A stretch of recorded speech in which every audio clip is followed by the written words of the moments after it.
Monsieur Ababakar Seck, qui est le directeur général Afrique de Remit One.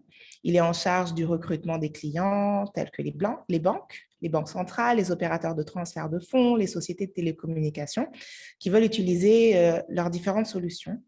Avant de rejoindre Remit One, il a travaillé pour plusieurs entreprises du secteur privé africain, notamment dans le domaine des transferts de fonds depuis de nombreuses années.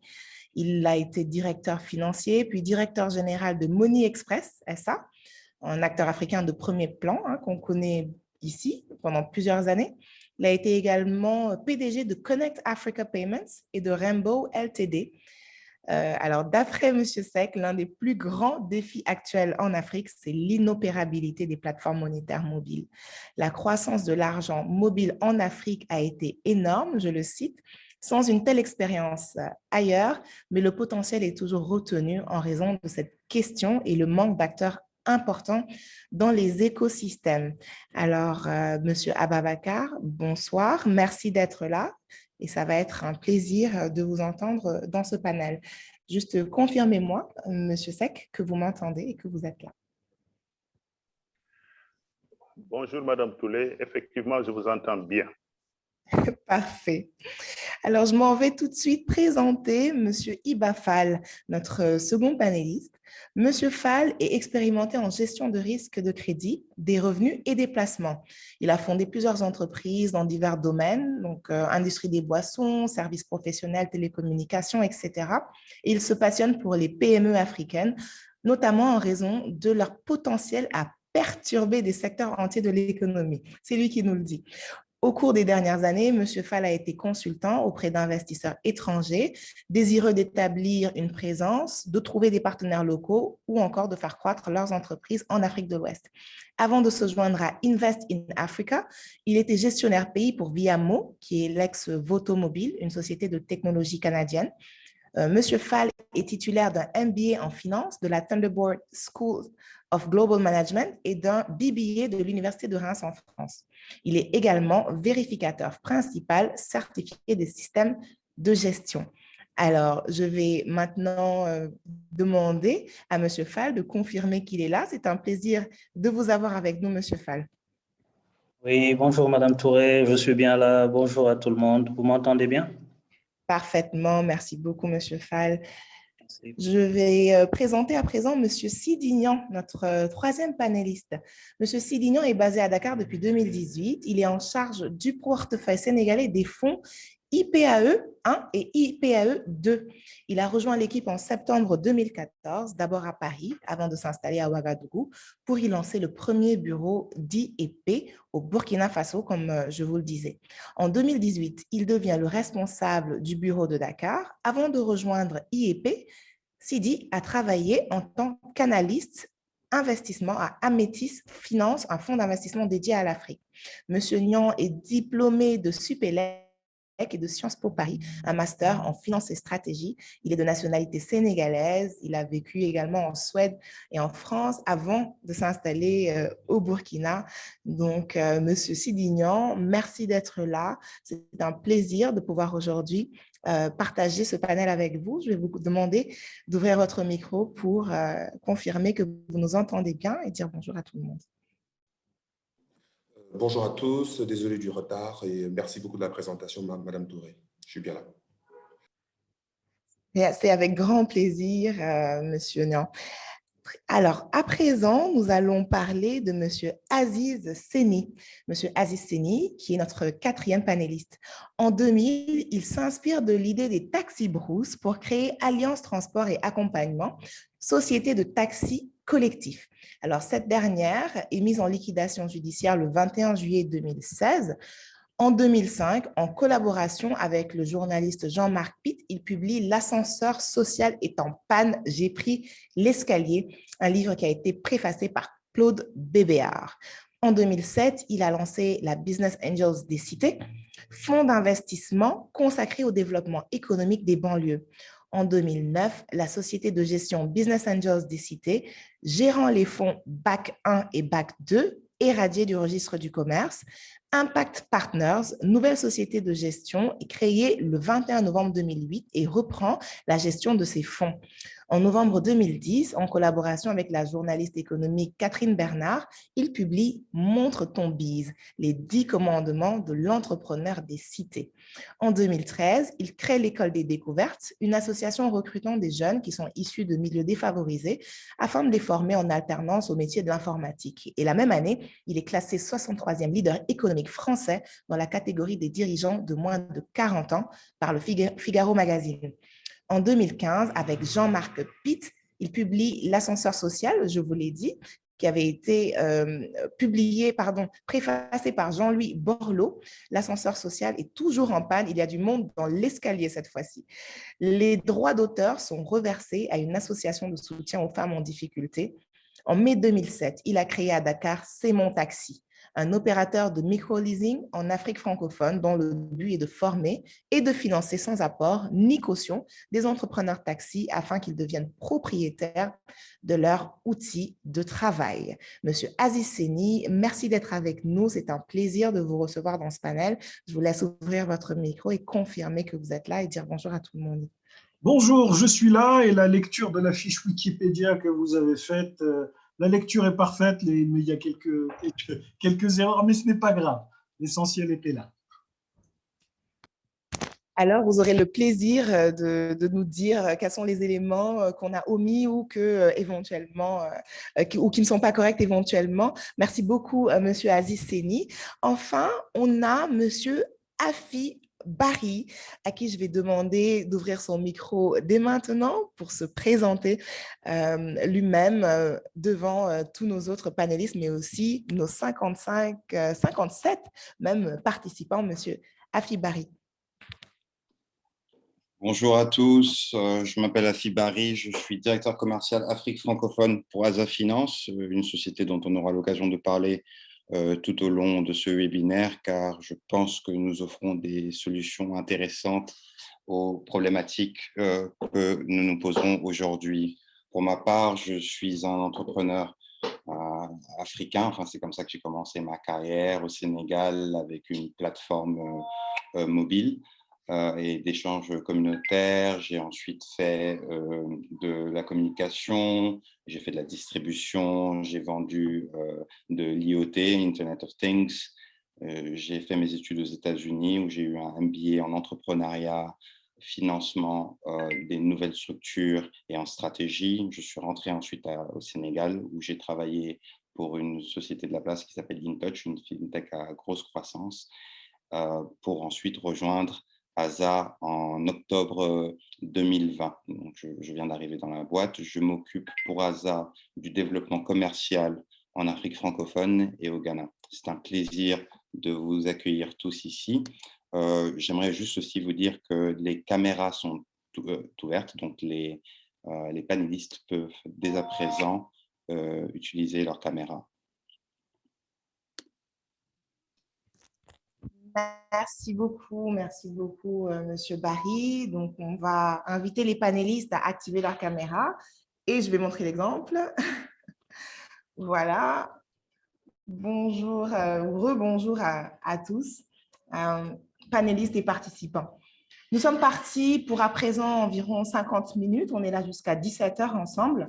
On va avoir une première partie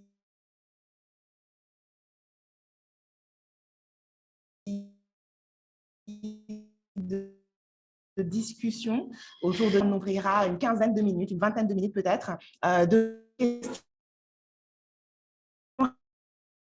réponses où je vais inviter, on essaiera de dispatcher la parole et de prendre le maximum de questions dans le temps qui restera.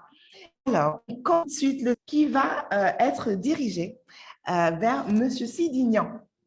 Alors, on observe, et les médias le confirment quotidiennement, que l'Afrique attire de plus en plus d'investisseurs qui viennent des 4 coins du monde. D'ailleurs, en janvier 2021, le président de la BAD déclarait que le continent serait la prochaine frontière commerciale du monde. Monsieur Niang, comment est-ce que vous analysez cette affirmation? Merci beaucoup. Vous m'entendez bien? J'ai dû changer d'équipement. Vous m'entendez bien? Madame Touré, est-ce que vous m'entendez bien? Oui, on vous, D'accord. oui, on vous entend Donc, parfaitement. merci beaucoup en tout cas pour... donc, merci beaucoup pour cette invitation. Donc, pour juste compléter votre présentation, je représente effectivement au Sénégal le fonds d'investissement IEP, Investisseurs et Partenaires, qui est un fonds exclusivement dédié à l'Afrique, qui investit en Afrique depuis un peu plus de 18 ans. On a à peu près un peu plus de 200 millions d'actifs sous gestion et on investit en capital souvent, donc par prise de participation minoritaire, pour des montants qui peuvent aller d'un montant très petit à travers certains de nos véhicules, donc de 100 000 euros, jusqu'à des montants relativement conséquents, plusieurs millions d'euros, donc 5 millions d'euros, qui est notamment les projets sur lesquels je travaille à titre personnel. Bon, par rapport à la déclaration du président Adesina, merci beaucoup pour cette question. Bon, je pense que sans refaire l'histoire, hein, l'Afrique a été en réalité une zone centrale des échanges au cours de ces derniers siècles, mais c'est surtout que les termes de l'échange étaient assez défavorables. Je pense que le président Adesina voulait peut-être dire que l'ambition de l'Afrique aujourd'hui est que les conditions de ces termes de l'échange, et notamment avec l'extérieur, soient plus favorables, moins léonins, et qui soient en définitive significativement améliorés par rapport au passé.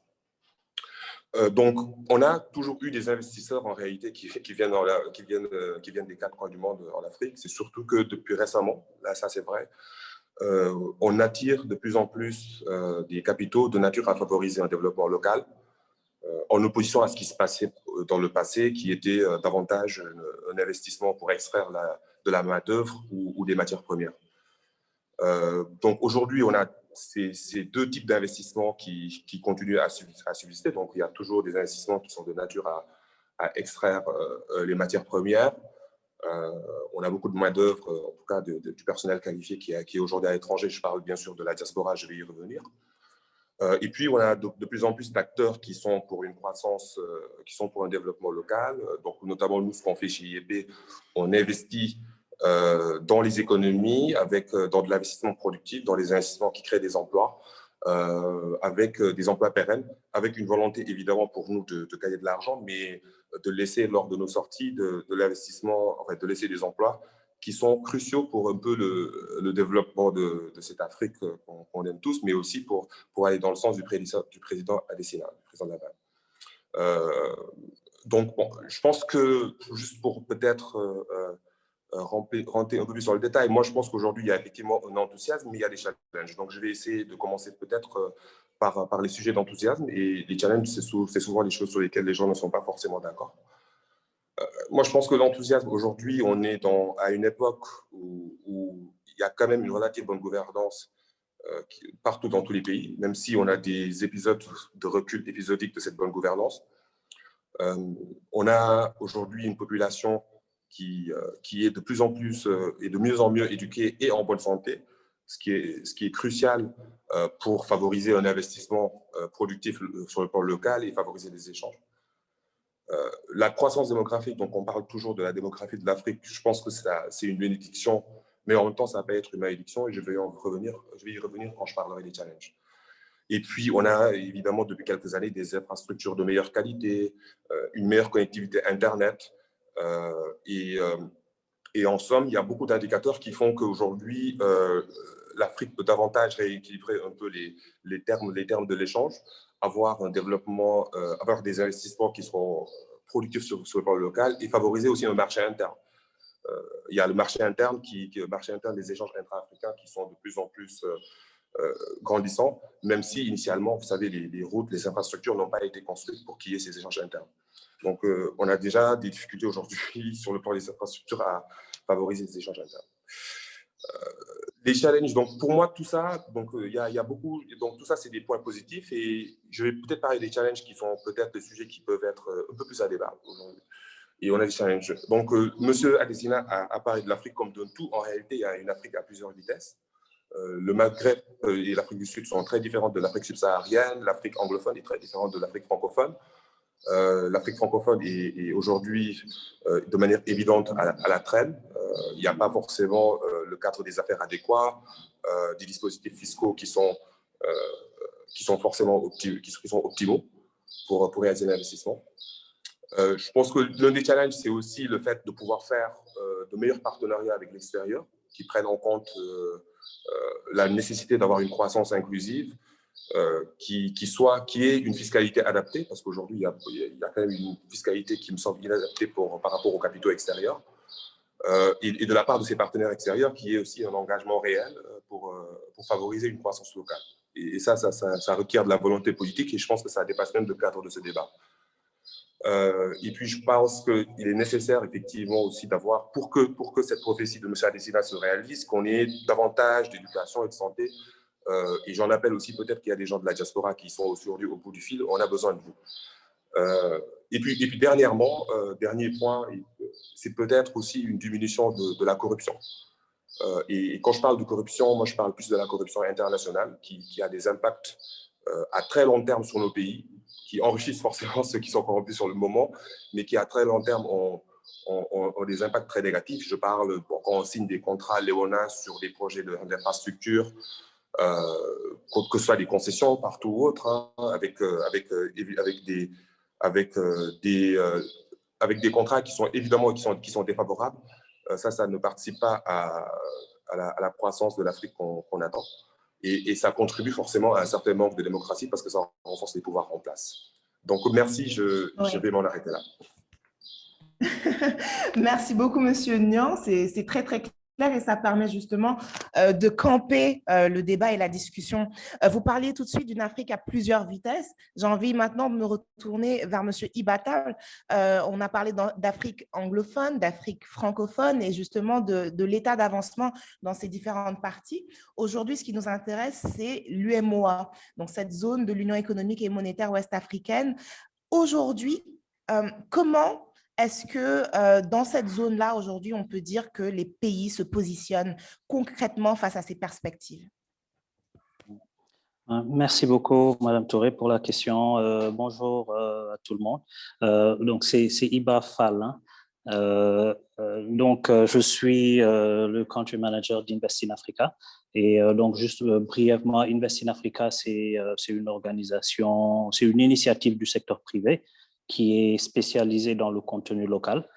Donc, ce que ça veut dire, c'est que dans tous les pays où nous sommes, nous avons des partenaires multinationales ou de grandes compagnies locales avec lesquelles nous travaillons pour optimiser la participation du secteur privé local dans ces secteurs-là. Donc, par exemple, quand vous prenez le oil and gas, donc le secteur pétrolier, au début de ce secteur-là en Afrique, les opérateurs arrivaient avec tout ce qu'il leur fallait dans leur valise, quoi, en termes de sous-traitants. Donc, sur tous les services, ils venaient avec des PME étrangères. Donc, de plus en plus, les pays, les gouvernements africains exigent un plan de contenu local. Donc, ils demandent à ces opérateurs-là, avant de leur délivrer des licences, ils leur demandent de décliner leur plan de contenu local, de montrer comment est-ce que ces opérateurs comptent faire participer le secteur privé local. Donc, nous, Invest in Africa, c'est sur ces problématiques-là que nous travaillons. Nous avons notre siège à Londres, 5 pays en Afrique, et nous sommes au Sénégal depuis 2018. Malheureusement, c'est le seul pays dans l'UMOA où nous sommes. Donc, le Sénégal, pour l'instant, il y a des perspectives de développement dans la sous-région. Mais ce que je voulais dire, donc, c'est qu'en général, nous travaillons sur des secteurs qui drainent de gros investissements. Donc, je parlais du oil and gas, c'est notre focus au Sénégal pour l'instant, mais dans tous les autres pays, nous sommes aussi dans le secteur minier, les infrastructures, les énergies renouvelables, donc c'est le futur. Donc nous constatons effectivement qu'il y a beaucoup d'appétit, disons, pour l'Afrique, pour la sous-région, donc des multinationales dans tous ces secteurs-là qui arrivent. Ce que nous voyons, c'est que ces investissements-là, ils se font d'abord au niveau des opérateurs. Hein. Donc, quand vous prenez le secteur pétrolier ou le secteur minier, la première phase d'investissement, elle arrive au niveau des opérateurs, donc les grosses multinationales comme BP, Woodside, ainsi de suite, qui arrivent, qui prennent une licence d'exploration et d'exploitation. Et puis ensuite, elles sont suivies par leurs sous-traitants de premier rang, qui sont elles-mêmes des multinationales. Donc, ça confirme qu'effectivement, dans la sous-région, il y a des perspectives et que ce sont ces grosses compagnies multinationales qui sont en tête de file. Mais ça, ce n'est pas nouveau. Donc ça, depuis l'avènement de ces secteurs-là en Afrique, c'est ce que nous voyons. Ce qui est plus nouveau, c'est qu'on a maintenant de plus en plus d'investissements étrangers à des niveaux inférieurs. Quand vous suivez la chaîne de valeur, vous voyez la chaîne d'approvisionnement plutôt, vous voyez des investisseurs qui sont quelquefois même des PME qui viennent se positionner. Et ça découle du fait que, par exemple, si je prends l'exemple du Sénégal, il y a un dispositif, législatif et réglementaire qui encadre le contenu local et qui permet d'attirer ces investissements-là. Sidi parlait tout à l'heure justement de ce cadre-là que les États doivent créer pour attirer le secteur privé. Encore une fois, l'exemple du Sénégal montre que à travers ce cadre législatif, réglementaire, on peut créer les conditions pour attirer des investissements à tous les niveaux. Je vais vous donner un exemple. Donc, dans le secteur pétrolier et gazier, une loi a été passée ici au Sénégal en 2019 et des décrets viennent juste d'être publiés la semaine dernière pour clarifier cette loi. Et dans ces décrets, il y a tout un dispositif qui permet au secteur privé national de se positionner sur certains secteurs, donc d'avoir une préférence nationale.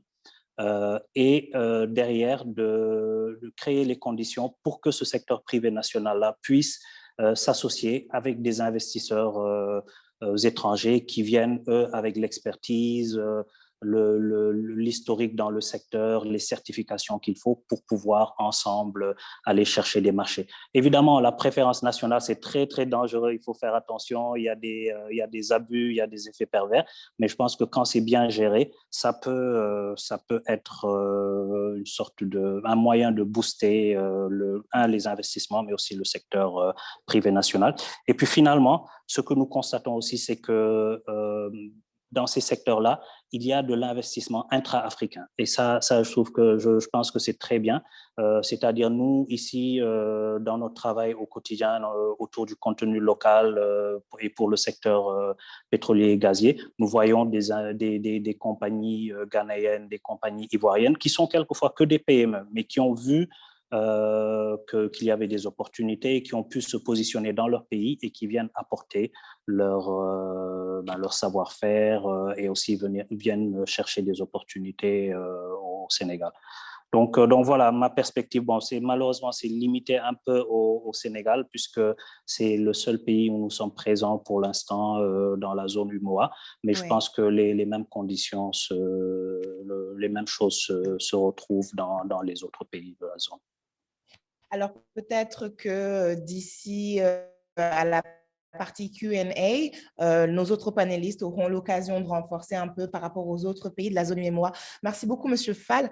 Vous avez anticipé d'ailleurs sur ma prochaine question en parlant de cadre légal ici au Sénégal avec des lois qui ont été votées, même si les décrets d'application n'arrivent que plusieurs années plus tard. Et j'ai envie de demander maintenant à Monsieur Seck, Monsieur Ababacar Seck, quelles sont les avancées notables dans l'UEMOA, dans toute la zone UEMOA, en ce qui concerne justement le cadre légal mis en place pour favoriser les investissements. Merci beaucoup, Madame Touré, et bonjour à tous les panélistes et à toute l'audience. Merci à ASA de nous donner l'opportunité de participer à ce panel et d'échanger avec tous ces experts. Alors, pour en venir à votre question, relativement aux avancées dans le domaine légal pour l'UEMOA, est-ce que vous m'entendez? Je n'ai pas de retour. Oui, nous vous entendons parfaitement, Monsieur Seck, allez-y. Ah, ok. Alors, relativement aux avancées, il faut dire que d'abord, l'UEMOA a une particularité. L'UEMOA, c'est une zone monétaire et c'est une zone économique qui regroupe 8 pays qui ont en commun beaucoup de choses. Et l'institution en tant que telle a pour mission principalement, bien sûr, de favoriser le développement de nos pays, surtout en créant un marché commun fort. Alors, en termes d'avancées juridiques et légaux, il faut dire que nous avons beaucoup de textes au niveau supra et aussi des textes au niveau national. Alors, pour ce qui est du niveau supra, il faut dire que dans le cadre de l'UEMOA, nous avons beaucoup de textes qui permettent aux investisseurs normalement de pouvoir très bien évoluer dans les différents pays. Nous avons un cadre réglementaire unifié. Au-delà de l'UEMOA, tous les pays de l'UEMOA aujourd'hui ont adhéré à l'OHADA. Donc, le cadre juridique est là pour plusieurs pays africains depuis un bien bon moment. Nous avons une réglementation unique dans le domaine bancaire et financier, ce qui est extrêmement important. Vous avez la même façon de faire la banque ou la finance dans les différents pays de l'UEMOA. Une réglementation aussi unifiée pour les marchés financiers. Nous avons la chance d'avoir une bourse pour les 8 pays et donc les règles sont les mêmes. Nous avons une commission bancaire qui est là et qui contrôle toute l'activité bancaire, donc extrêmement important pour les investisseurs. Nous avons une réglementation unifiée en ce qui concerne les relations financières avec l'extérieur.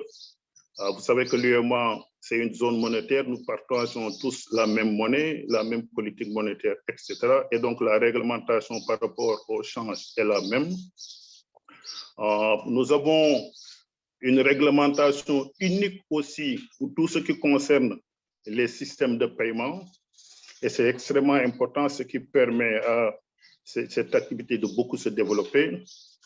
Nous avons aussi d'autres réglementations qui, au niveau supra, comme la réglementation sur la douane, la comptabilité des entreprises, etc., qui permettent donc de mettre en place un cadre légal global très harmonisé. Bien, les textes sont là, permettent de faire beaucoup de choses, mais bien sûr, il y a encore à faire. Donc, en ce qui concerne les limites, malheureusement, elles sont encore là. Au plan légal et surtout fiscal, les textes méritent, je pense, d'être encore améliorés. La pression fiscale, elle est très forte, encore pour les entreprises. C'est malheureusement une réalité. Le système de paiement des impôts n'est pas facile, même si beaucoup d'États ont fait beaucoup d'efforts pour dématérialiser et autres, mais ça pose problème aux investisseurs, il faut le reconnaître. Et donc, l'UEMOA, les pays de l'UEMOA essaient encore de toujours améliorer la situation et les dispositifs qu'on a sur place permettent à beaucoup d'investisseurs de venir, mais aussi pour qu'on puisse attirer de plus en plus d'investisseurs étrangers, il faudrait que les choses soient améliorées sur certains aspects. Heureusement qu'au niveau aussi étatique, donc au niveau des différents États, plein d'initiatives sont prises. Nous avons dans tous les États presque un code des investissements qui est très incitatif. Beaucoup d'États ont installé des agences de promotion des investissements, ont facilité les processus de création d'entreprises, facilitent le transfert de propriété, etc., etc. Donc, il y a beaucoup d'initiatives qui vont dans le sens d'améliorer le cadre global, légal, juridique et économique, mais encore, il y a à faire. Voilà ce que je pourrais vous dire comme propos liminaire. Merci beaucoup, Monsieur Seck. Alors, Monsieur Seck a parlé de facilitation qui sont mises en place par les États dans les différents pays de l'UMOA. Et ça me permet de poser la question à M. Niang en ce qui concerne les données.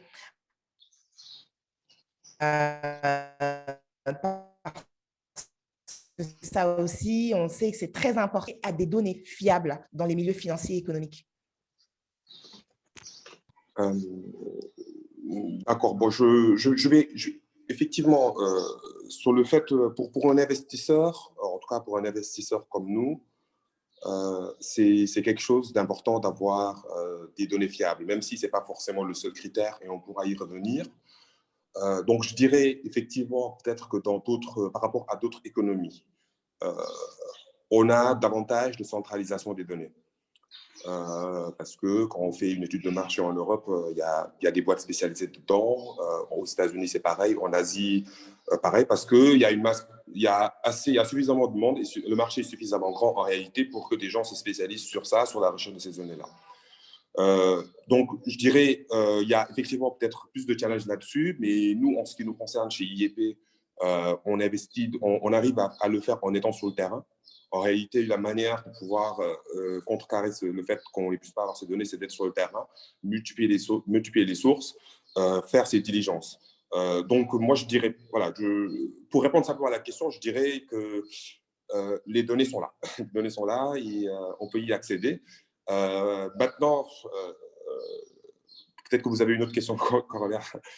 Non, en fait, c'est très intéressant ce que vous dites. C'est que les données sont là. Maintenant, c'est les systèmes pour y accéder qui sont peut-être différents. Il faut aller les chercher, si je comprends bien ce que vous dites, sur le terrain plutôt que peut-être de les attendre d'une manière très, très archivée, très, très disponible comme dans d'autres pays. Et ma question sera toujours dans le même sens. Comment est-ce qu'aujourd'hui, dans la zone UMOA, on pourrait remédier, on va dire, à cette petite contrainte qui est celle d'aller finalement soi-même à la recherche de ces données fiables, ce qui peut être un ralentissement finalement dans les investissements? Moi, je ne le prends pas comme une contrainte, je le prends surtout comme une donnée de notre zone. On est dans une zone géographique dans laquelle il faut être proche du terrain, il faut être proche de ses interlocuteurs et ne pas forcément se fier à tout ce qu'on nous dit. Mais je pense que ça, c'est vrai de partout. Donc, pour nous, ce n'est pas une contrainte, c'est peut-être quelque chose qui peut rallonger, qui peut décourager certains, mais ce n'est pas le cas pour nous.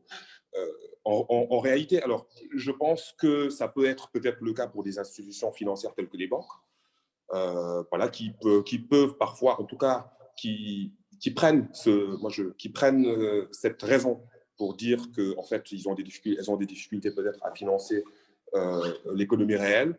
Mais en réalité, je pense que historiquement, les banques étaient plus tournées vers les importations, les exportations de matières premières et le financement du commerce transfrontalier plutôt avec l'international, plutôt que dans le financement de l'investissement classique. Et donc, il y a une culture d'entreprise peut-être à changer là-bas. Et peut-être une réglementation politique à apprendre pour pouvoir favoriser le financement de l'investissement.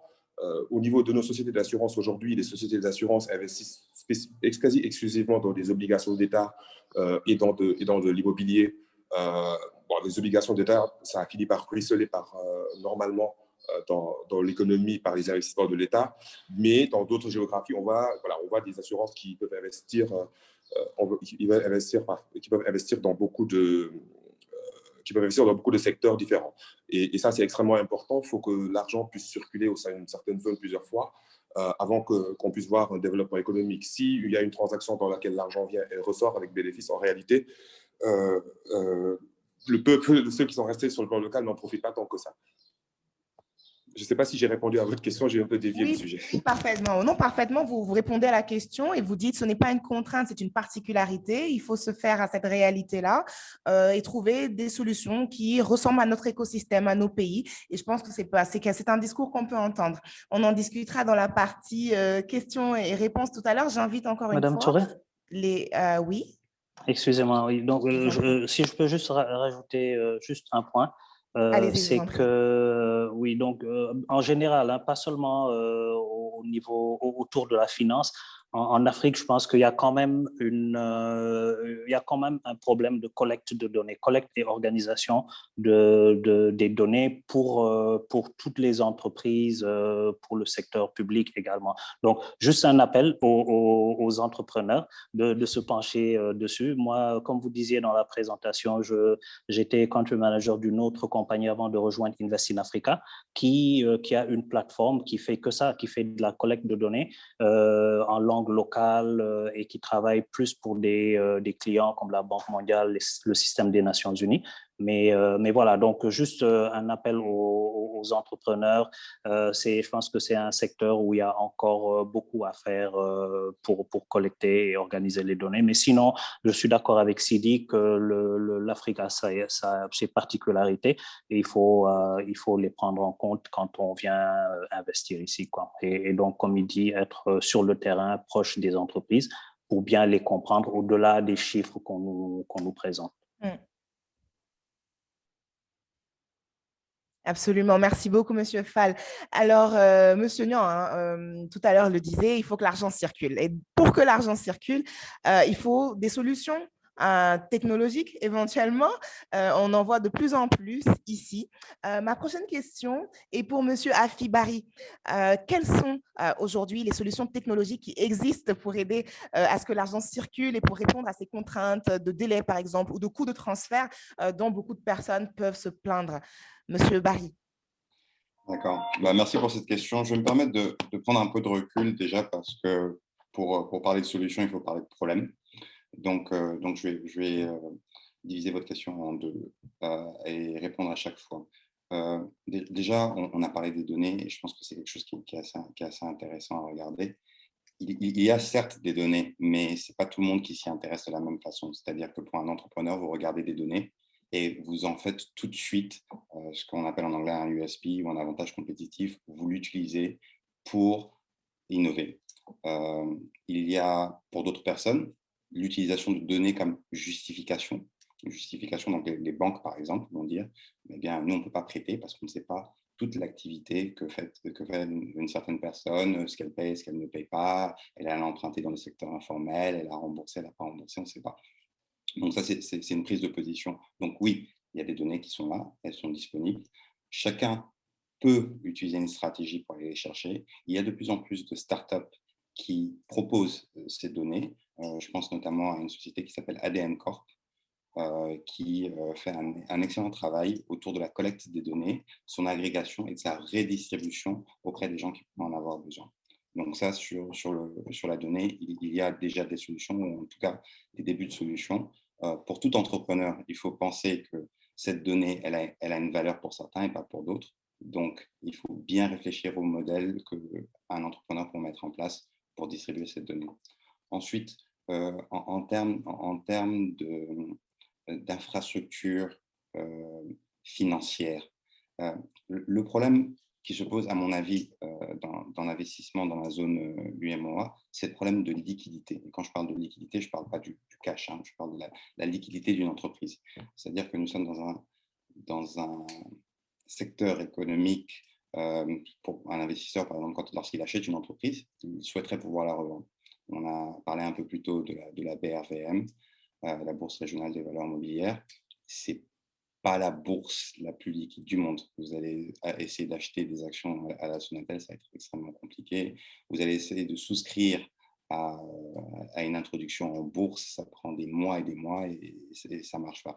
Donc, il y a un gros travail, à mon avis, à faire au niveau de la liquidité des actifs financiers. C'est-à-dire que si vous achetez des parts dans une entreprise, il faut que vous puissiez la revendre et que vous sachiez qui peut l'acheter. C'est-à-dire qu'on prenne les États-Unis, le Nigeria, l'Angleterre, la France. Lorsque vous achetez un fonds de commerce, vous avez un endroit où vous pouvez éventuellement aller le vendre et vous savez à peu près combien ça coûte et combien ça rapporte.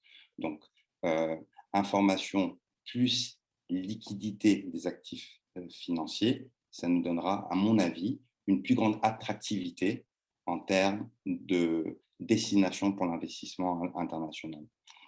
Maintenant, pour parler des solutions purement fintech, et je vais les adresser en deux parties, déjà sur l'intra-africain, parce qu'on parle d'une zone économique et monétaire, mais en réalité, l'argent circule très difficilement entre le Sénégal et le Mali, entre la Côte d'Ivoire et le Burkina Faso, et j'en passe. La réalité, c'est que ce secteur est encore dominé par l'informel. En réalité, on ne voit pas toutes ces transactions passées.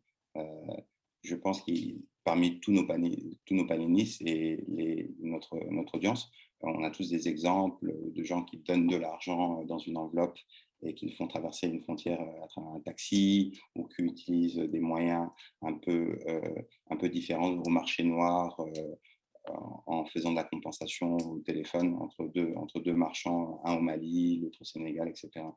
Donc là, en ce moment, il y a énormément de choses qui sont en train de se faire au niveau des startups. Bien sûr, il y a l'initiative de la BCAO avec les produits interbancaires comme SICA, RTGS. Je reviendrai un peu plus tard dessus si vous voulez. Mais en réalité, il est très, très, très difficile de faire une transaction entre le Mali et la Côte d'Ivoire aujourd'hui, alors qu'on parle d'une union économique et monétaire africaine. Donc, il y a énormément de startups qui se sont penchées sur ça. Il y a énormément de partenaires de Hasa ou de clients de Hasa qui utilisent notre infrastructure pour pouvoir envoyer des fonds d'une juridiction à une autre rapidement. Et je pense que lorsqu'on aura réalisé cette rapidité d'exécution des transferts, cette transparence dans qui envoie, qui reçoit, et cette fluidité dans les échanges, je pense que là déjà, quand on parlera d'investir dans l'Union économique et monétaire ouest-africaine, on parlera de l'ensemble, pas du Sénégal seulement, ou pas de la Côte d'Ivoire seulement. J'ai vu un peu dans les questions qui disaient que les panélistes se concentraient beaucoup sur le Sénégal, donc je vais essayer de parler un peu des autres pays. Ensuite, il y a un gros problème qui nous touche, nous qui sommes dans le secteur financier, c'est vraiment cette question de compliance. La compliance pour le système bancaire, pour le système financier, c'est quelque chose de très important. Et malheureusement, dans la zone de l'UEMOA, on est assez mal lotis. Qu'est-ce que c'est que la compliance et qu'est-ce que c'est que l'AML? C'est des mesures qui ont été mises en place pour éviter que des personnes qui sont dans le trafic de drogue, dans la prostitution, des élus corrompus, etc., puissent blanchir leur argent en utilisant notre système financier.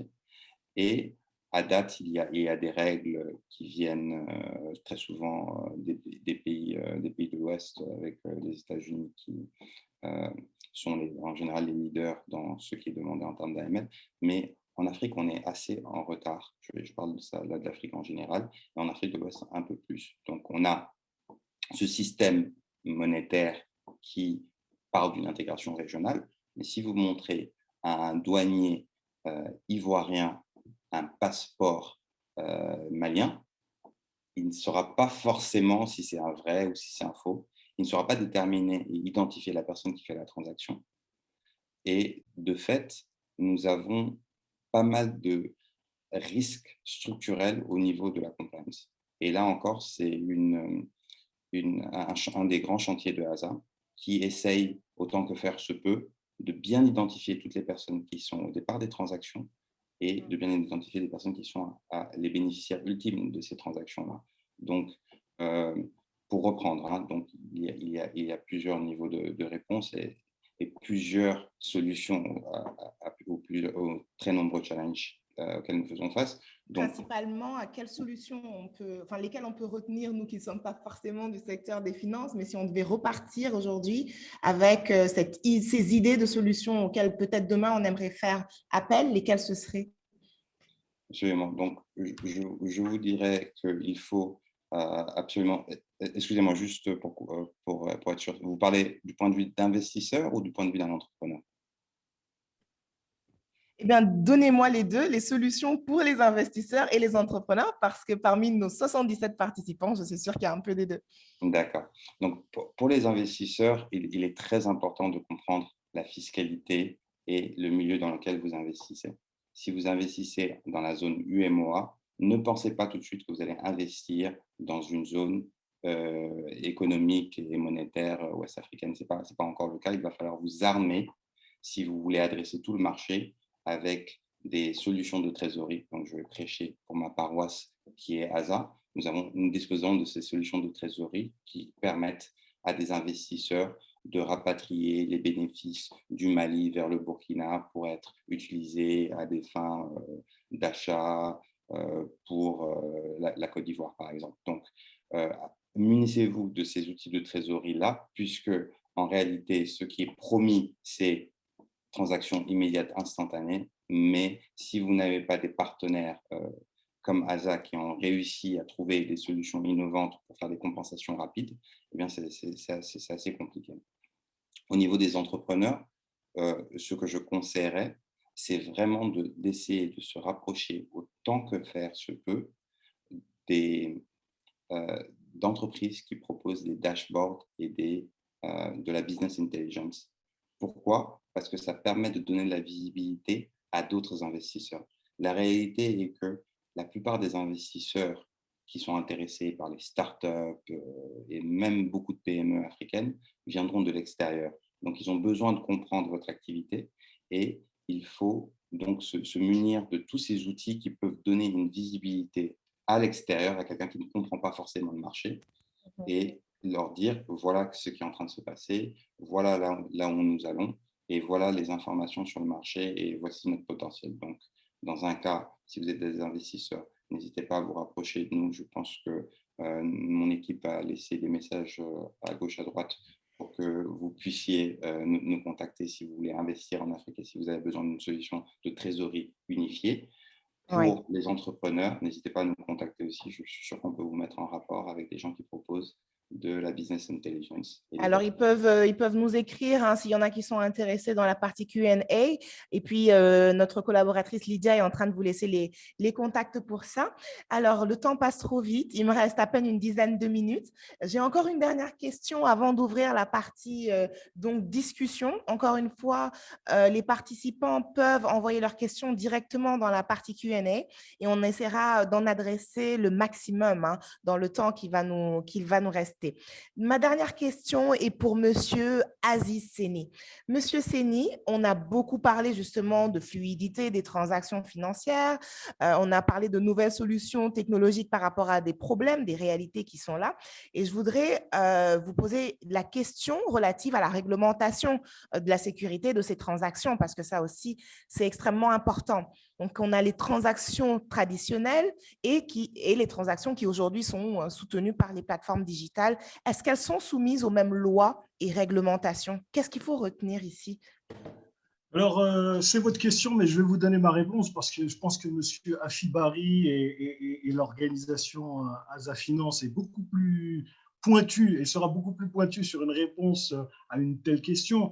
Moi, aujourd'hui, j'ai envie d'intervenir en tant qu'entrepreneur, en tant qu'investisseur qui ai pris mon sac depuis Paris pour venir investir dans un pays que je ne connaissais pas, qui s'appelle le Sénégal, qui du Sénégal est allé faire un tour à Libreville au Gabon pour poser une étude d'implantation dans le cadre de C'est mon taxi, puisque C'est mon taxi a pour objectif de devenir le leader en matière de renouvellement des flottes de taxis, de former, de faire monter en gamme les entrepreneurs taxis, de les aider à acquérir, puisque l'essentiel de la flotte de taxis en Afrique de l'Ouest aujourd'hui, ce sont des locataires qui sont au volant, c'est un travail informel. Donc, moi, j'ai envie d'intervenir aujourd'hui en tant un petit peu comme témoin, parce que quelle idée peut avoir quelqu'un aujourd'hui en Europe, aux États-Unis ou en Asie de venir investir en Afrique?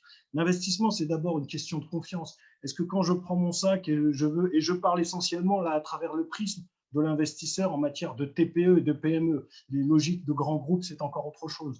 Mais investir, ouvrir une PME à Dakar, à Abidjan, ou à Douala, ou à Yaoundé, ou ailleurs, c'est la question d'abord de la confiance au territoire. La confiance, c'est la stabilité. La stabilité, c'est le cadre législatif. l'argent qui va arriver là et que je vais investir, va-t-il être sécurisé? Bien sûr, d'un côté, nous avons les institutions financières, mais nous avons aussi tout l'appareil du droit. Effectivement, sur le papier, l'UMOA est quelque chose d'extraordinaire, j'ai presque envie de dire de magique, mais il y a encore beaucoup de choses à faire, beaucoup de travail à faire pour garantir le droit. Le droit, c'est la confiance. La confiance, c'est ce qui permet d'accroître l'investissement, d'avoir envie d'en faire un petit peu plus, d'en mettre un petit peu plus. Alors, pour recouper un petit peu sur les questions de finances, moi, sur la pratique, ça a été extrêmement difficile les premiers mois, parce qu'arriver de l'Europe en Afrique, et Dieu sait que je suis aussi d'origine marocaine, donc d'origine africaine, la difficulté, ça a été d'abord ce que M. Afi a tout à l'heure a soulevé, c'est-à-dire la circulation du cash. On passe d'un environnement où tout est digital, la carte bancaire, le chèque, le virement, à des environnements où c'est beaucoup de cash, beaucoup de circulation. Depuis le loyer pour le bureau où votre propriétaire va vous demander de préférence de payer en cash, jusqu'à un certain nombre de guichets, d'administration où on préfère payer le cash. Il faut, je pense, que les États, l'ensemble des États qui ont été exemplaires à la création de ce marché monétaire, de cette union économique monétaire, se disent qu'ils fassent un effort et donnent l'exemple. Donnent l'exemple, bien sûr, en matière de… Tout à l'heure, ça a été dit, hein, une étude de marché sur le secteur du taxi. Accéder à de la data, ça a été extrêmement difficile. Il a fallu faire quasiment du porte-à-porte auprès des institutions pour savoir, ne serait-ce que officiellement à Dakar ou à Libreville, combien y a-t-il de taxis recensés officiellement. Donc ça, ce n'est pas forcément très difficile à mettre en œuvre, mais c'est des volontés politiques d'investir dans des systèmes d'information, dans de la collecte de data et puis d'informatiser. Informatiser, ça demande aussi de la formation. Ça veut dire que ceux qui vont donner la data puissent être aussi formés. Il y a une question d'éducation. Donc, on a vraiment pour l'investissement, je pense, une vision globale à avoir, mais je crois que définitivement, cette zone est une zone, non seulement ici à Paris, j'entends de temps en temps l'expression « l'Afrique, c'est le continent de demain », ce à quoi je réponds, puisque je suis engagé dans le premier syndicat patronal français. On me dit souvent l'Afrique, c'est le continent de demain. Je dis non, c'est le continent d'aujourd'hui. Et j'ai presque envie de dire que ceux qui arrivent aujourd'hui sont déjà en retard, parce que c'était déjà le continent hier.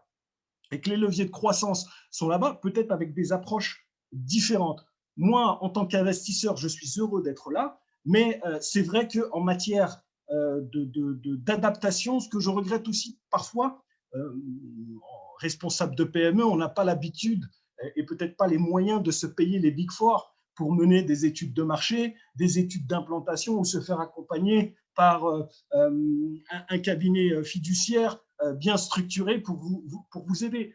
Ce qui manquerait de la part d'un certain nombre d'États pour favoriser l'arrivée de ces PME et de ces investissements de PME, c'est peut-être ce SAS aussi, un SAS qui manque cruellement. C'est la dimension culturelle. Les investisseurs arrivent avec une vision très business en oubliant et en omettant que le commerce, l'économie, c'est d'abord une histoire d'hommes et de femmes, d'histoire avec un grand H de ce qui a pu se passer par le passé, de gens qui ont des habitudes qui ne sont pas les nôtres et que donc là, il y a quelque chose à apprendre. Ce sas culturel. Former les investisseurs, les informer sur l'endroit où ils arrivent, je pense que ça manque cruellement. Moi, j'ai fait l'effort d'intégration à Dakar, je me suis mis à apprendre le Wolof, je me suis installé à Yoff. Bref, je l'ai fait tout seul. J'aurais aimé avoir une structure côté sénégalais, côté gabonais, qui puisse me dire, écoutez, vous êtes un investisseur, venez, on va vous montrer. Et ça, malheureusement, je ne l'ai pas trouvé, j'ai dû me débrouiller. Voilà l'accompagnement pour ça. Vous dire un petit peu. Excusez-moi, j'ai dévié de ce qu'on m'avait prévu comme question, mais je trouvais que donner un retour et un témoignage, c'était mieux que un cours de législation sur la technique financière et les problématiques de sécurisation des transferts. Voilà. Merci beaucoup, M. Seni. Je pense que votre retour d'expérience est très apprécié par les panélistes, mais aussi les participants. Et c'est très bien parce que ça nous permet d'ouvrir une discussion très ouverte et très humaine autour autour de ces questions financières. Alors, je vais demander d'abord la permission à mes panélistes de leur prendre 5 à 7 minutes de leur temps en plus parce qu'il est déjà 16 heures, si ça ne les dérange pas, pour répondre à quelques questions. Donc, sauf s'il y a des contraintes, je vais considérer que si vous ne me dites pas non, c'est que c'est bon. Voilà, donc je peux continuer. Très bien. Donc, on va prendre quelques petites minutes, histoire de répondre à des questions assez intéressantes qu'on a reçues dans la partie Q&A. Je vais en choisir quelques-unes au hasard puisque malheureusement, on n'a pas suffisamment de temps. Et d'ailleurs, peut-être que certaines d'entre elles vont nous permettre de revenir à cette question de la sécurité financière. Alors, il y en a une qui demande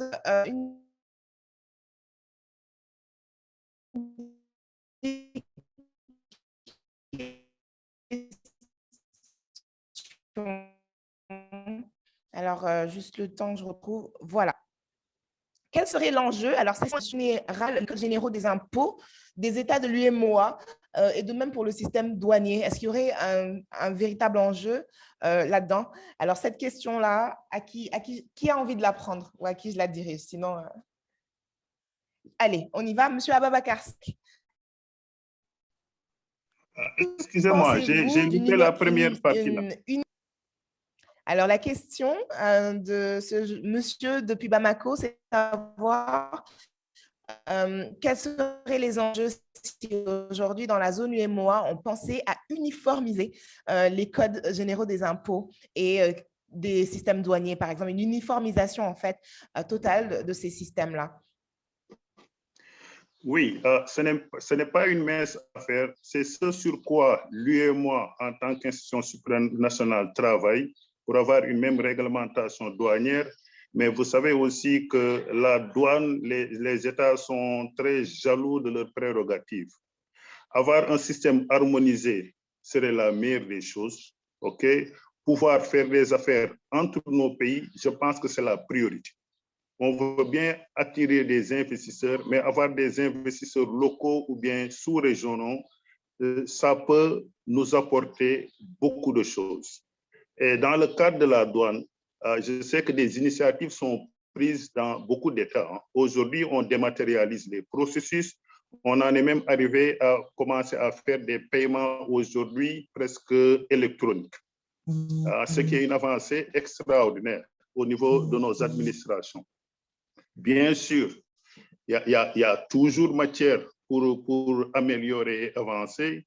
Avoir un cadre unique, uniformisé est la meilleure des choses. Il faut que les États fassent preuve aussi de volonté, vraiment d'une grande volonté pour qu'on puisse faire quelque chose ensemble.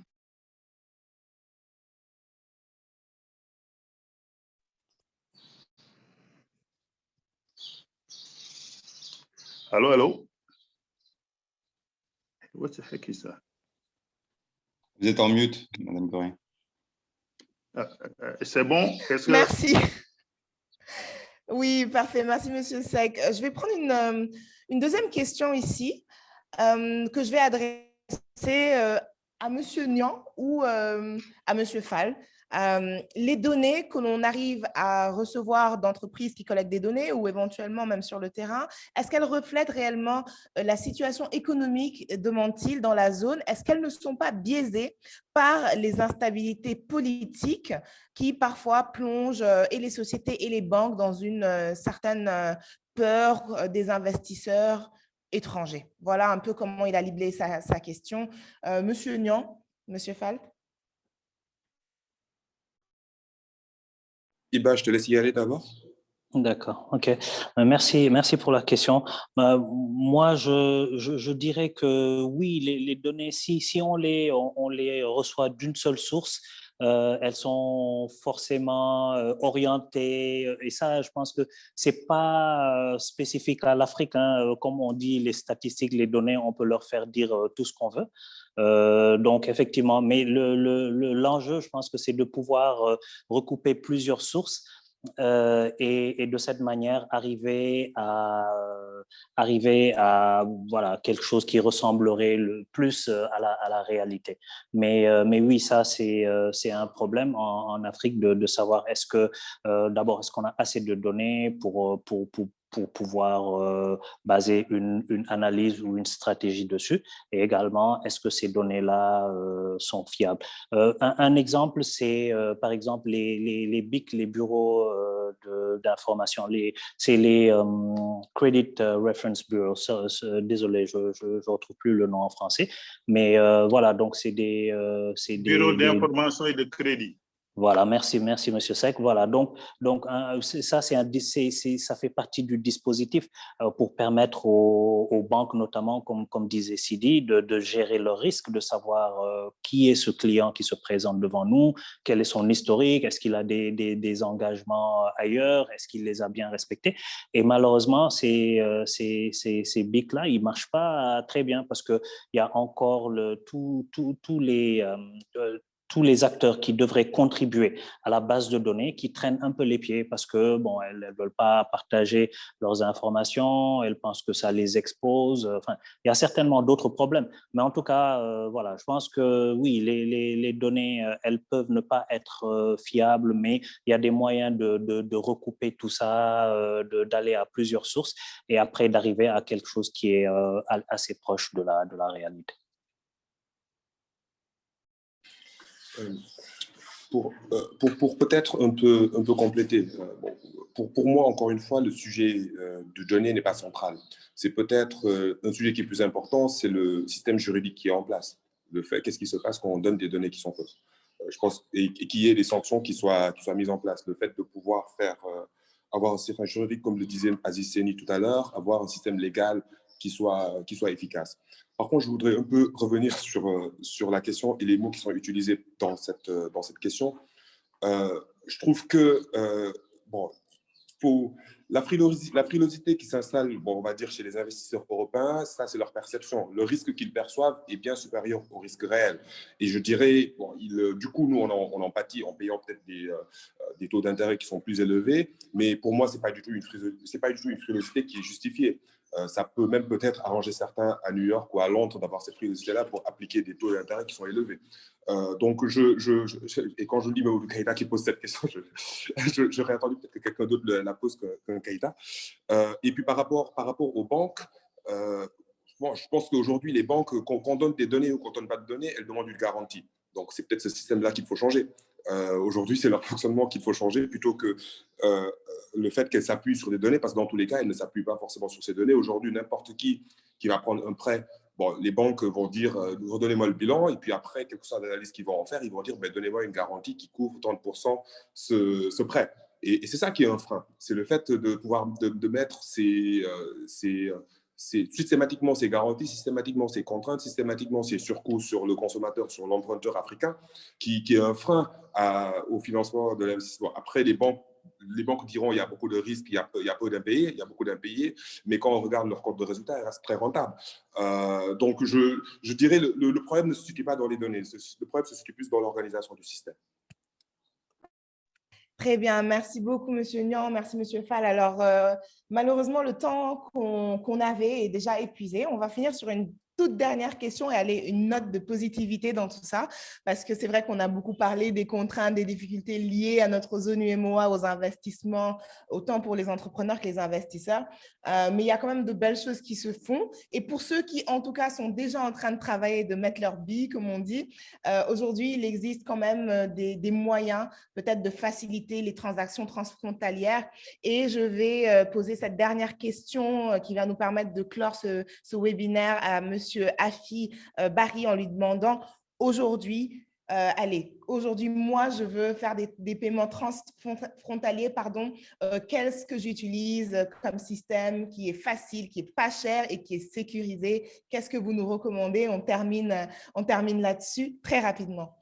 D'accord. Merci pour cette belle question qui nous permet justement de parler de notre produit. Donc, évidemment, si vous avez des paiements à faire à l'intérieur de la zone UEMOA ou hors de la zone UEMOA, vous pouvez toujours contacter ASA. Je pense que l'adresse email est fournie. Nous essayons de nous placer comme un acteur qui sera moins cher que les banques, mais tout aussi régulé que les banques, parce que nous avons des licences en Angleterre et en Espagne. Donc, j'encourage les entrepreneurs, les investisseurs à bien formaliser, à bien se formaliser et à venir nous voir, et nous leur proposerons des taux très intéressants dans un sens ou de l'autre. Notre activité est vraiment sous-tendue par la remittance. Remittance, c'est les opérateurs de transfert d'argent qui nous fournissent des euros et des dollars. Et en venant vous proposer ça aujourd'hui, ce que je vous propose, c'est de pouvoir utiliser cet argent, cette liquidité qui rentre au Sénégal à partir de tous les pays de l'UEMOA, que ce soit la Côte d'Ivoire, que ce soit le Burkina, que ce soit le Mali. Si vous avez des paiements à faire dans la zone UEMOA ou en dehors de la zone UEMOA, que vous voulez payer un fournisseur, que vous voulez rapatrier des fonds auprès de vos investisseurs, vous pouvez contacter ASA. Et voilà. Et je pense que je suis extrêmement optimiste quant à l'intégration de nos différents pays et au développement et à la prospérité de la zone. Alors, moi aussi, je suis extrêmement optimiste, surtout sachant qu'on a des panélistes qui sont super calés sur leur sujet comme vous. Ça a été un plaisir de modérer ce débat-là et je pense que les participants qui ont d'ailleurs tout plein de questions également partagent cette opinion-là. Donc, j'invite ces participants-là à se rapprocher de chacun d'entre vous. N'hésitez pas à laisser des contacts dans la partie messagerie. Pour ASA, vous avez déjà les liens et je vous remercie encore une fois d'avoir tous été là. Ça a été une conversation très instructive. Peut-être que ASA nous fera le plaisir d'en organiser d'autres et on pourra disposer de plus de temps pour répondre aux questions des entrepreneurs parce qu'il y en a beaucoup. Ils ont besoin d'accompagnement avec des experts secteurs comme vous. Donc, merci encore une fois et je vous dis à tous à très bientôt. Monsieur Barry? Oui, pardon. J'allais dire que ASA et certains membres des équipes vont rester là pour répondre aux questions dans le Q&A. Donc, on va faire des réponses écrites. Et pour les participants qui sont là et qui veulent rester, on peut vous accorder 15 minutes pour répondre à certaines de vos questions. Donc, parfait. Ne partez pas tous, vous l'avez entendu. Merci. C'était Mariama Touré, c'était un plaisir et à très bientôt. Et bon courage dans vos entreprises. Merci beaucoup.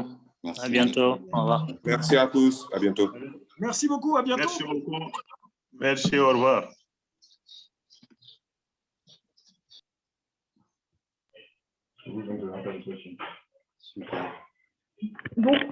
Bonjour à tous. Pour ceux qui veulent des réponses à certaines questions qu'on n'a pas pu répondre, n'hésitez pas de prendre la parole et de poser vos questions. Sinon, Afi, il nous reste en fait 5 minutes. Donc, Monsieur Barry, pardon. Ce que je propose, c'est de vous lire une ou deux des questions. Alors, un instant.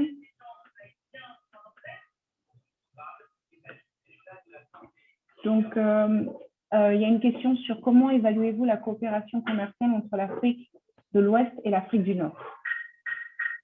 Eh bien, en fait, c'est une question qui dépend du pays. C'est une question qui dépend absolument du pays. Il y a des accords entre certains pays d'Afrique du Nord et certains pays d'Afrique de l'Union économique monétaire.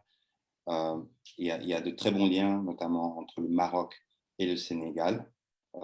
Il y a de très bons liens entre le Maroc et la Côte d'Ivoire sur certains projets. Donc, ça dépend vraiment de quel pays d'Afrique du Nord vous parlez et de quel pays de l'Union économique et monétaire africaine vous parlez. Prochaine question, je peux la lire. Hein. Oui, allez-y. Alors, existe-t-il des clauses ou disons quels sont les risques que court une entreprise subsaharienne lorsqu'elle divulgue des informations comme ses états financiers? Les risques sont les mêmes que pour quelqu'un qui le ferait s'il est basé en Europe, aux États-Unis, en Asie. C'est juste que ces informations et ces états financiers fuitent. Vous pouvez signer tout type d'accords possibles et imaginables en termes de confidentialité, etc. Mais en réalité, il arrive que ces documents fuient. Donc, le conseil que je donnerais aux entrepreneurs, je ne connais pas la personne qui a posé la question, mais je suppose que c'est un entrepreneur ou quelqu'un qui gère une PME, eh bien, ce serait d'avoir dans les états financiers le reflet de votre activité pour vous permettre de faire ce dont vous avez besoin, donc soit d'emprunter de l'argent, soit de recevoir des investissements, mais de ne pas mettre dans ces états financiers ce qui fait la clé de votre succès, ou un peu les secrets de votre recette secrète pour réussir. Je continue. Est-ce que ce format vous convient? J'essaie de répondre aux questions assez rapidement comme on n'a pas beaucoup de temps. Si vous trouvez que je vais trop vite, n'hésitez pas à m'interpeller sur le chat. Monsieur Barry, il y a une question sur Aza Finance. A-t-il un représentant au Mali?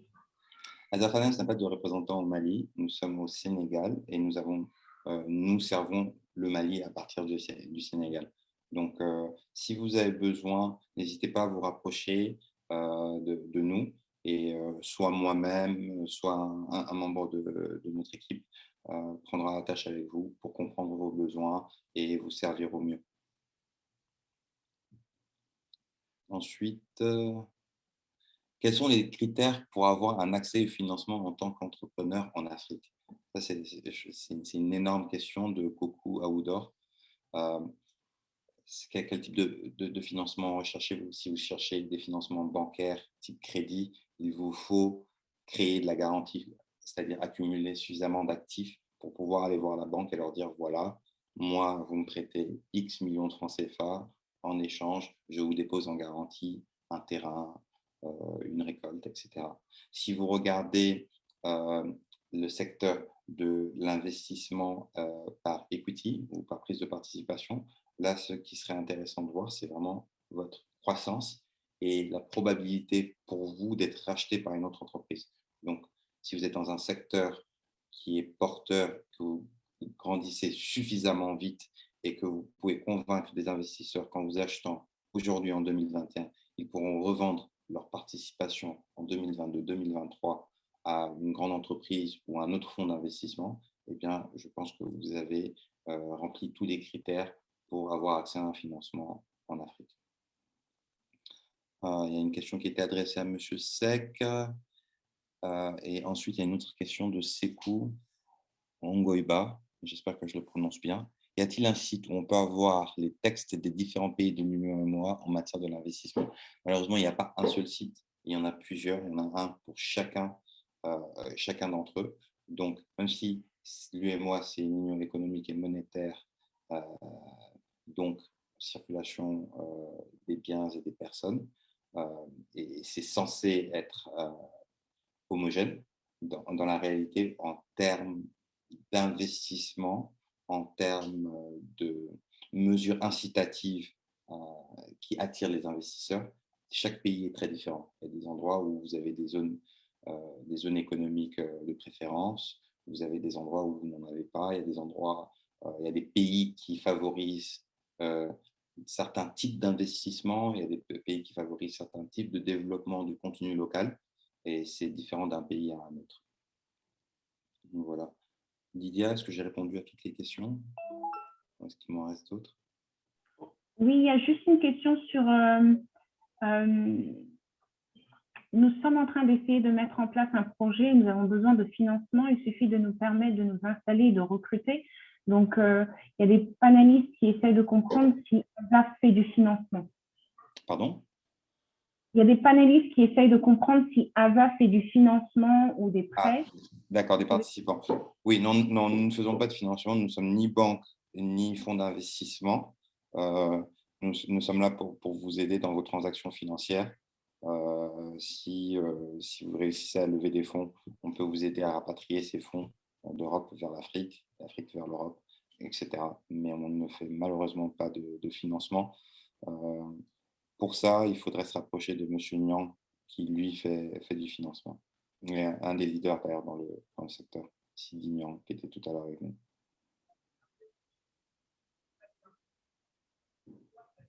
Je cherche d'autres questions qui pourraient être intéressantes. On est comment sur le temps, Lydia? On a encore... Vous m'entendez? Oui. On a encore 5 minutes. Il y a une question d'un étudiant. Est-ce que Aza Finance aide les étudiants dans la mise en œuvre de leur mémoire de recherche? C'est une question super intéressante. Et ça dépend de comment est-ce qu'on pourrait s'entraider. Évidemment, nous publions pas mal de recherches, de ce qu'on appelle des insights sur le secteur financier en général, sur l'importation, sur le flux des devises, etc. Ça, c'est des choses que tout étudiant en économie, finance, etc., pourrait utiliser pour écrire sa thèse. Maintenant, je ne pense pas que nous apportions une assistance économique, mais par contre, n'hésitez pas si vous avez besoin de sources d'informations et de liens vers une théorie financière un peu plus poussée, à regarder notre blog ou aller sur notre site et lire un peu ce qui a été écrit par les employés de ASA, où il y a pas mal d'experts en fait, notamment sur les fluctuations des taux de change. Monsieur Barry, est-ce que pour juste conclure, pour clarifier, suite aux questions que j'ai vues, juste en fait expliquer un peu concrètement comment se passe le service de paiement de transactions financières de ASA et aussi le service de FX de liquidité et de remittance. Absolument. Donc, si vous êtes un entrepreneur qui a monté une fintech et vous souhaitez faciliter le transfert d'argent, vous avez une licence ou une couverture bancaire, vous pouvez vous adresser à nous. On vous donnera ce qu'on appelle des API. Les techniciens parmi nous savent ce que ça veut dire. Des API qui vous permettront d'envoyer autant de transactions possibles que vous voulez vers l'Europe, vers le Maroc, vers le Ghana, etc. Donc, ça veut dire que si vous développez un service de transfert d'argent local, ASA peut vous aider en vous donnant l'infrastructure pour pouvoir faire sortir cet argent, bien sûr dans le cadre des réglementations de l'UEMOA. Ensuite, pour un entrepreneur, chef d'entreprise, DAF d'une entreprise plus grande qui souhaite économiser sur ses taux de change et ses commissions lorsqu'il fait une transaction vers l'Europe, vers la Chine, vers Dubaï, il peut se rapprocher de nous. Il suffit qu'il ouvre un compte chez ASA. Donc, ouvrir un compte, ça signifie qu'on va faire ce qu'on appelle un KYC. On va vraiment identifier la personne va s'enregistrer, on va savoir qui sont les actionnaires, quelle est l'activité, etc. Et lorsqu'il voudra payer une facture, il pourra nous envoyer l'argent sur un compte local et nous, à partir de nos comptes internationaux, on pourra payer. Ce qui fait qu'on peut réduire le temps de paiement d'un fournisseur à moins de 48 heures. Donc, en passant par ASA, vous pourrez payer n'importe lequel de vos fournisseurs dans 85 pays dans le monde en moins de 48 heures à des taux défiant toute concurrence.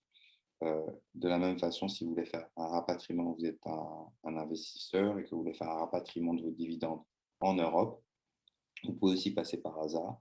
Il suffit juste de nous démontrer que la structure qui paye et la structure qui reçoit l'argent sont des structures qui sont liées par des contrats, statuts. Et ensuite, nous nous occupons de faire remonter l'argent. Mais encore une fois, ça prend 48 heures et les taux sont beaucoup moins élevés que ceux de la banque en général. Donc voilà pour ma réponse. Merci beaucoup, Monsieur Barry. Ce sera toutes nos questions. Et pour ceux qui sont intéressés de savoir et de comprendre un peu plus ce que ASA fait, j'ai mis en lien, donc notre site internet c'est www.asafinance.com. Vous pouvez regarder dans le chat, je vais le renvoyer là tout de suite. Et vous avez une section qui s'appelle Contact où vous pouvez en fait vous enregistrer. Le lien que je vous envoie aussi vous permet de, par exemple, si vous avez besoin de faire des transactions, vous pouvez remplir ce lien où on vous demande juste votre nom, le nom de votre société et quels sont le volume d'argent que vous voulez transacter. Et notre équipe vous appellera pour vous donner plus d'informations pour nos services. En tout cas, merci beaucoup. C'était un webinaire très intéressant, avec très riche, avec l'expertise de nos panélistes. Nous espérons organiser un autre dans le mois prochain. Donc, nous avons vos coordonnées et nous vous tiendrons informés de notre prochain webinaire. Et aussi, donc, sur ce dernier point, la vidéo de ce webinaire sera aussi partagée sur notre page LinkedIn. Donc, n'hésitez pas à aller sur LinkedIn et taper ASA et vous nous trouverez, donc ASA Finance. Et donc, la vidéo sera partagée là, donc vous pouvez la voir aussi. Merci beaucoup. Monsieur Barry? Merci bien, à bientôt. Merci pour votre participation active. À très bientôt. Au revoir. Au revoir.